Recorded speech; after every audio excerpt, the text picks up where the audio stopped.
Good morning, children. Today we will solve the question of depreciation by diminishing balance method. So let's read out one question. Alpine traders purchased a machine on 1st April 2009 at a cost of rupees 8,000 and spent rupees 2,000 on installation. The firm writes off depreciation at the rate 10% per annum by written down value method. The scrap value of the plant at the end of its economic life of the 4 years expected to be 6,561.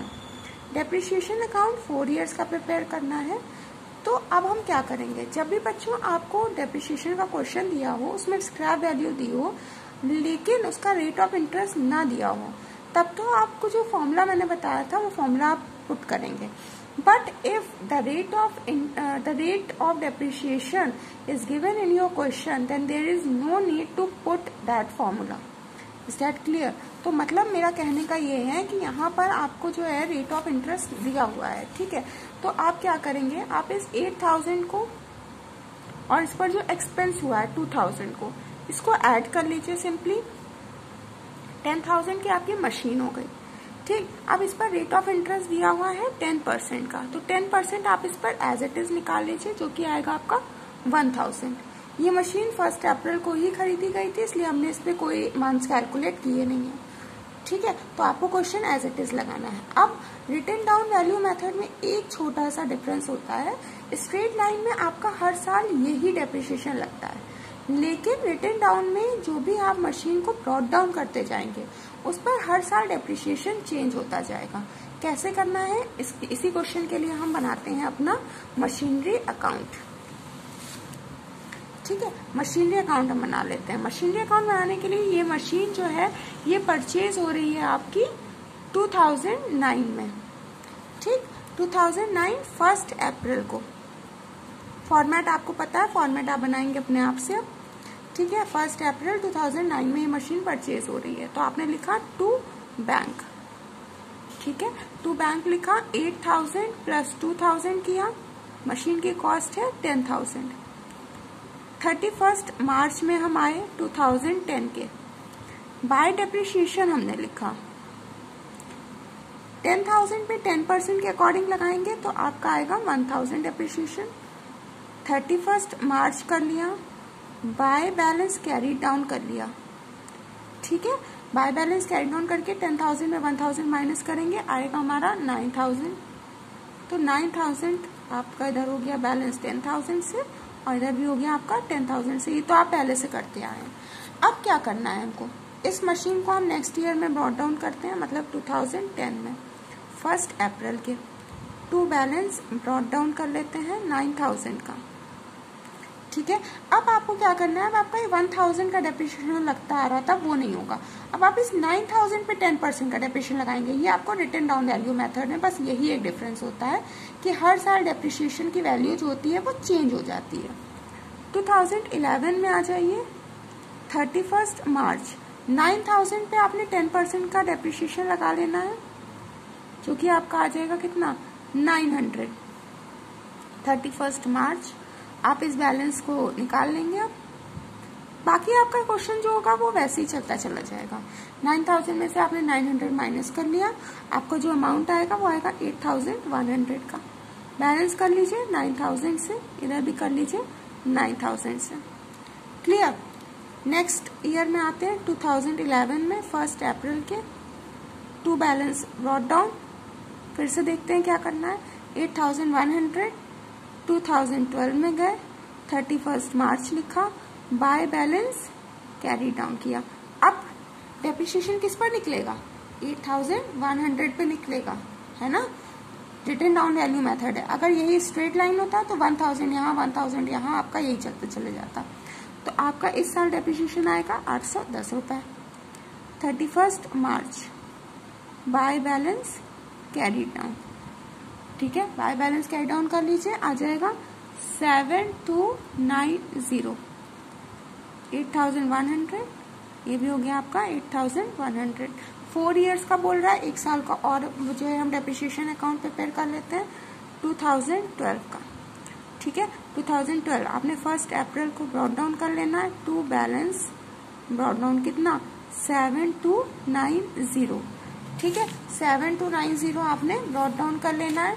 इसके बाद में आप 2013 में depreciation लगा दीजिए 31 मार्च को bye Depp 729, ठीक है 31 मार्च को बैलेंस निकाल लीजिए बाय बैलेंस कैरी डाउन कितना हो जाएगा 6561, बैलेंस कर लीजिए 7290 से।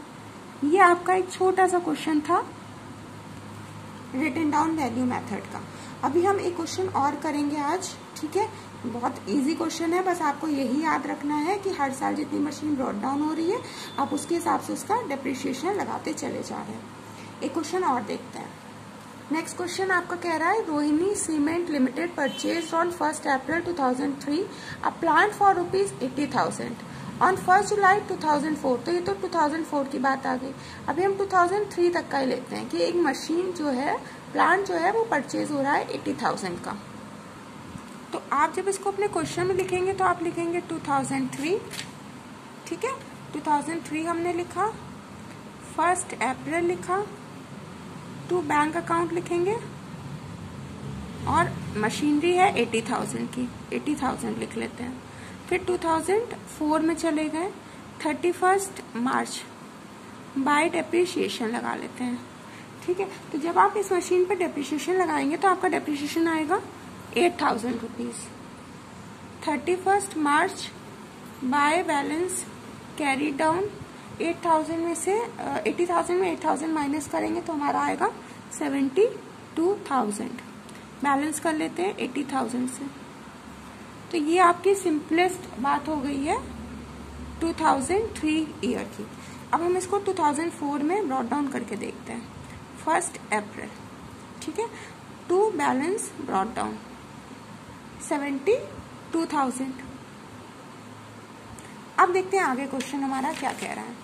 आगे क्वेश्चन ये कह रहा है कि एक और मशीन आपकी 2004 में 1 जुलाई को परचेज हुई है। कितने की हुई है 48,000 की हुई है, ठीक है। तो 48,000 की मशीन आपको यहाँ पर लिखनी है। कब की है जुलाई 1 की, 1 जुलाई टू बैंक अकाउंट, ठीक है कितनी 48,000। अब आप क्या करेंगे जैसे आप स्ट्रेट लाइन में करते आए थे वैसे ही आपको करना है, डेप्रिसिएशन लगाते हैं, ठीक है डेप्रिसिएशन लगाते हैं। तो अब आपको 8,000 का डेप्रिसिएशन नहीं लिखना है, आपको कौन सा डेप्रिसिएशन लिखना है 72,000 पर हम डेप्रिसिएशन लगाएंगे 10%। तो कितना आएगा 7200 आ गया। अब आप 48,000 पे डेप्रिसिएशन लगाएंगे कितने मंथ्स का, जुलाई में खरीदी गई है तो जुलाई अगस्त सितंबर अक्टूबर नवंबर दिसंबर जनवरी फरवरी मार्च 9 मंथ्स का 48,000 पर आप 10% के हिसाब से डेप्रिसिएशन लगा लीजिए। 48,000 इंटू 9/12 इंटू 10/100, ठीक है। तो जो आपका अमाउंट निकल के आएगा वो आएगा 3600। इसको आपने टोटल करा तो आपका आया 10,800, ठीक है। अब आप क्या करें, अब आप इसको बैलेंस कैरी डाउन कर लीजिए। फर्स्ट मशीन से फर्स्ट मशीन का, सेकेंड मशीन से सेकेंड मशीन का अमाउंट आप डिडक्ट करेंगे। 64,800 इसका आ जाएगा और सेकेंड मशीन का 44400, 44,400 आपका अमाउंट इसका आ गया। टोटल करेंगे 109,200, अमाउंट आपका इधर आ जाएगा 1,20,000 का और इधर भी आपका अमाउंट हो गया 1,20,000 का। अब आगे हमसे इस क्वेश्चन में कह रहा है कि on 1 December 2005 the plant purchase on 1 April 2003 was sold off for ₹42,000 and the same date a fresh plant was purchased for ₹25,000। तो कहने का मतलब ये है कि 1 अप्रैल 2003 को जो प्लांट परचेज करा गया था कौन सा था 80,000 वाला, उसको सोल्ड करा जा रहा है 42,000 रुपीज में और उसी डेट पर एक और प्लांट 75,000 का हम परचेज कर रहे हैं। ये काम हम कब कर रहे हैं 1 दिसंबर 2005 को कर रहे हैं, ठीक है। तो अब क्या करना होगा आपको, सबसे पहले तो आप नेक्स्ट ईयर में इस बैलेंस को ब्रॉट डाउन कर लीजिए, ठीक है। 2005 में आ जाते हैं और इस बैलेंस को हम अपने पास में ब्रॉट डाउन कर लेते हैं 1 अप्रैल को। ठीक है, 1 अप्रैल को हमने इस बैलेंस को ब्रॉट डाउन कर लेना है। कितना था?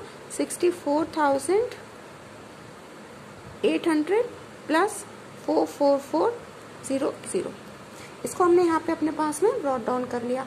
अब देखिए 2005 में ही ये जो आपका टोटल आया 109,200, 2005 में ही आपका जो मशीन है वो सोल्ड हो रही है। ठीक है, तो दिसंबर 1 हमने लिखा। सेल कितने की हो रही है पहले तो हम वही लिखते हैं, तो बाय बैंक लिखेंगे। सेल हो रही है हमारी 42,000 रुपीज की।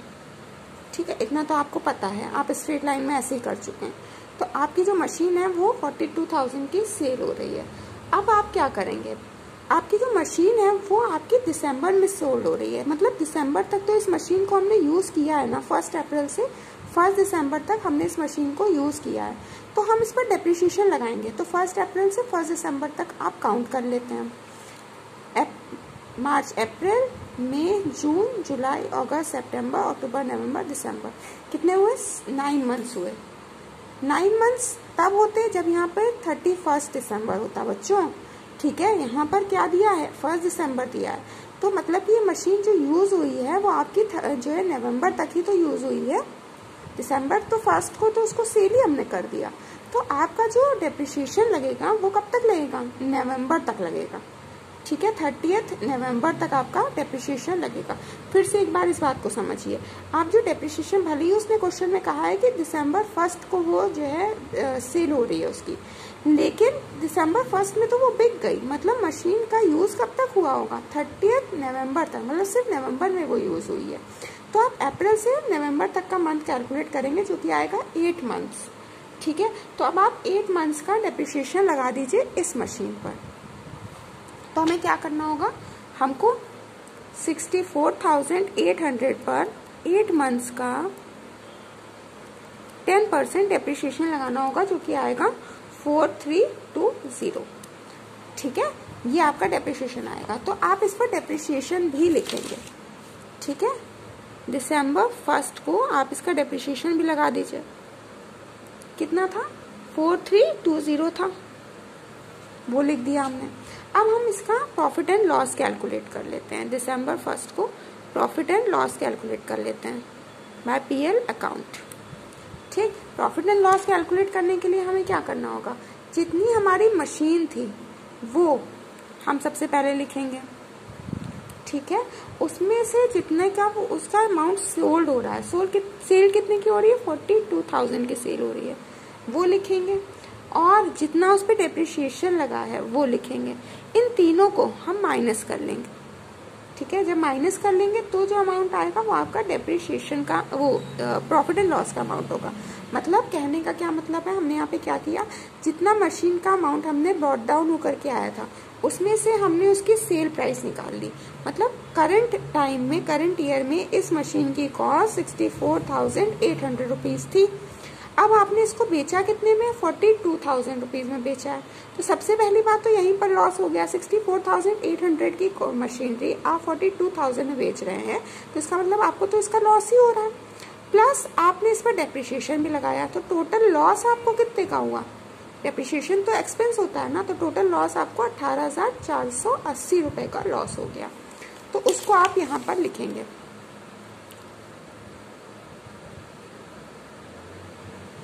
ठीक है, इतनी बात समझ में आ गई होगी आपको।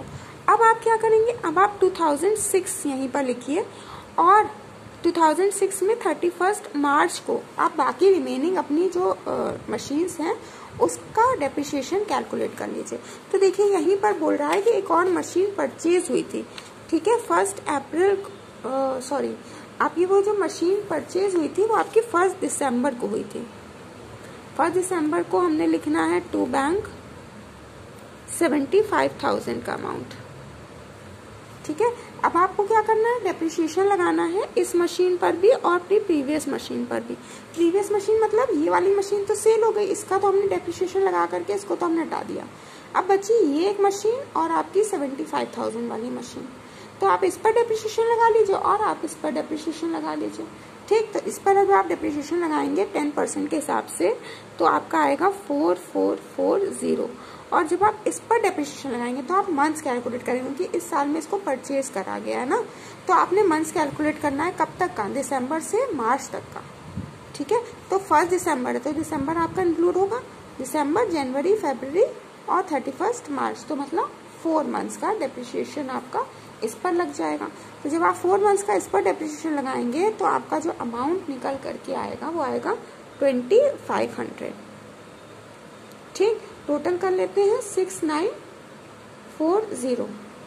ठीक है, अब क्या करना है हमको, अब हमको इसका अमाउंट को, बैलेंस को कैरी डाउन कर लेना है।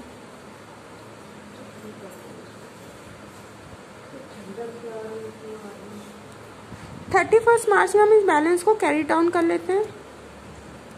ठीक है, बैलेंस को कैरी डाउन करने के लिए आपको क्या करना होगा, आपको इस मशीन का अमाउंट इसके डेप्रिसिएशन से और सेकंड मशीन का अमाउंट सेकंड डेप्रिसिएशन से जैसे आप करते आए वैसे आपको माइनस करना होगा।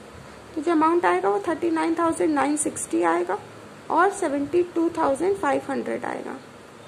ठीक है, 112,460, इससे आपका बैलेंस आप इक्वल कर लेते हैं। So students, this is the question of diminishing balance method. Again I will say, repeat the same thing, that please do the practice with different values. Thank you.